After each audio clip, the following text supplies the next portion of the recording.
To a story you'll only see right here about a rash of car thefts in the metro Atlanta area that kind of resemble the Hollywood movie Gone in 60 Seconds.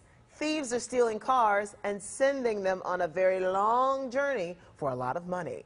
CBS Atlanta's Mike Paluska is live now with the story that is all new at 5 o'clock. So Gone in 60 Seconds, I saw that one. They did it quick, too.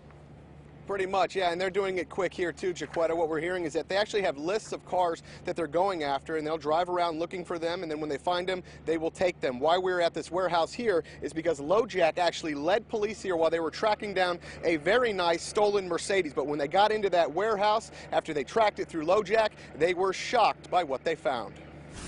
Approximately 50 other vehicles were located in the area. Clayton police tracked a stolen Mercedes through their helicopter and ground units only to find a cache of vehicles inside this warehouse on the 1300 block of Southern Road. 5 vehicles came back stolen. Police arrested this man, Gabriel Kumi, the owner of the warehouse. He faces 5 counts of theft by receiving stolen property. It's enough to open our eyes to look for possible rings.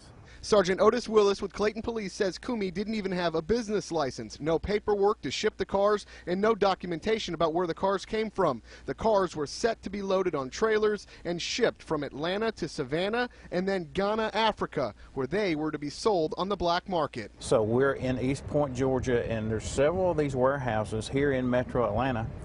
Bill Burris with LoJack took CBS Atlanta News to another warehouse where another man was recently arrested for trying to ship stolen cars. When we drove through, we saw several cars being loaded onto trailers. You can see a mattress leaning on the wall. Burris says that mattress is how they fool customs. And usually they don't open them up at the ports. They'll just let them go unless they've got a tip.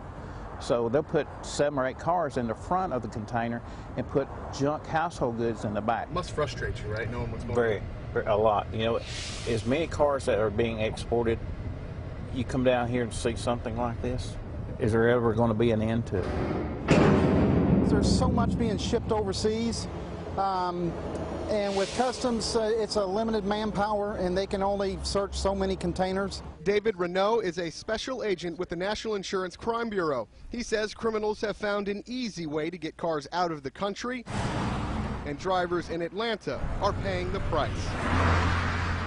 For Atlanta and DeKalb, the recovery rate is down to about 30%.